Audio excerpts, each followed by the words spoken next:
video ini di video ini saya akan menyampaikan dari pertanyaan teman-teman semua gitu ya. Mungkin teman-teman semua sempat berpikir kapan sih lockdown dari wabah COVID-19 ini akan berakhir. Dan di sini saya telah menelusuri beberapa dari video di YouTube di channel FE101 channel. Di situ dia membahas skenario wabah dan lockdown. Pernah nggak terpikir di teman-teman semua bahwasanya wabah COVID-19 dan lockdown yang terjadi di berbagai negara di dunia telah dirancang gitu? Pernah terpikir seperti itu? Saya pun tidak terpikir teman-teman, tetapi karena dari beberapa fakta yang ada itu menguatkan bahwasanya skenario wabah dan lockdown ini telah dirancang begitu. Dirancang di mana gitu? Ya, wabah COVID-19 dan lockdown ini telah dirancang dalam dokumen The Rockefeller Foundation yang dibuat pada 10 tahun lalu. Bayangkan, wabah sebesar ini telah dirancang 10 tahun lalu. Berarti ini telah terjadi perencanaan yang sebegitu matangnya gitu ya teman-teman. Dan siapa yang merancang itu? Ya dari dokumen yang kita kutip, bahwasanya The Rockefeller Foundation. Rockefeller Foundation ini adalah sebuah elit global, keluarga elit global yang menguasai seluruh dunia, bisa dikatakan begitu. Dan apa sih yang isi dari dokumen Rockefeller ini? Isi dari dokumen The Rockefeller Foundation ini, yang pertama, pandemi global, masyarakat memakai masker. Yang ketiga, orang harus mengecek suhu tubuh. Yang keempat, toko-toko tutup. Yang kelima, lockdown. Dan yang keenam adalah ekonomi runtuh. Dan ini sudah diskenarikan di Rockefeller Foundation milik elit global. Mungkin ini sedikit lucu gitu teman-teman, tapi coba tonton video ini sampai selesai gitu. Dan dokumen ini bukan dokumen yang memang yang asal-asalan gitu. Dokumen ini bisa kalian dapatkan di academia.edu. Tentang skenario lockdown bisa di-download di academia.edu gitu. Ya, para elit global ini merancang sebuah skenario ini dari berbagai narasumber, dari university yang terkenal di dunia, yang termasuk di Amerika Serikat. Dari MIT, New York University, Boston University, University of California, Berkeley, the George Washington University. Mohon maaf kalau bahasa Inggris saya agak keseleo. Dan apabila dokumen ini terbongkar, para elit global akan berkata bahwa ini adalah kajian akademisi, begitu. Tetapi apakah sebuah kajian bisa merancang sedemikian rupa sehingga terjadi pada masa sekarang, gitu teman-teman? Dan pada dokumen ini, jika kita baca dalam bahasa Inggris, itu terjadi adalah past tense atau sudah terjadi di masa lampau. Jadi mereka seolah-olah membuat sebuah skenario ini yang sudah terjadi pada masa lampau. Tetapi anehnya beberapa dari skenario ini itu terjadi begitu pada saat sekarang ini, yaitu pada saat pandemi global ini begitu. Di dalam dokumen ini, yang pertama adanya wabah flu baru yang mematikan. Yang kita tahu bahwasanya COVID-19 ini adalah suatu wabah yang seperti flu, mengganggu pernapasan hingga menyebabkan kematian gitu. Dan yang kedua adalah ekonomi lumpuh, industri mati, dan lantai supply hancur.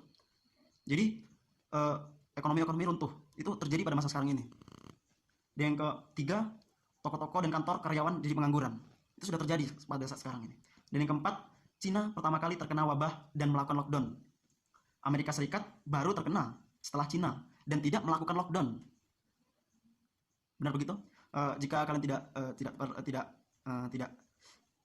tidak percaya atau tidak percaya gitu ya teman-teman, bisa kalian lihat atau kalian searching bahwasanya Cina terlebih dahulu baru Amerika Serikat gitu.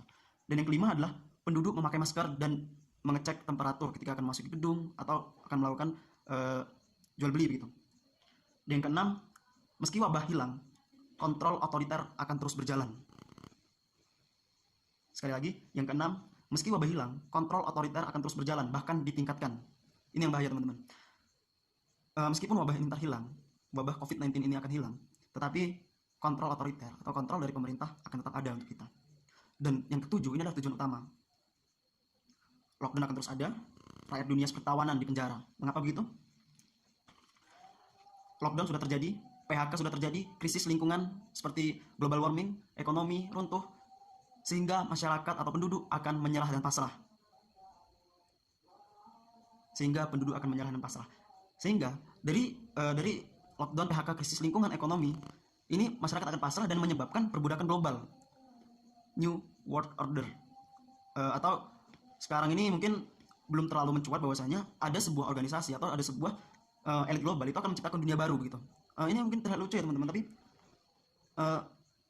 masuk akal begitu.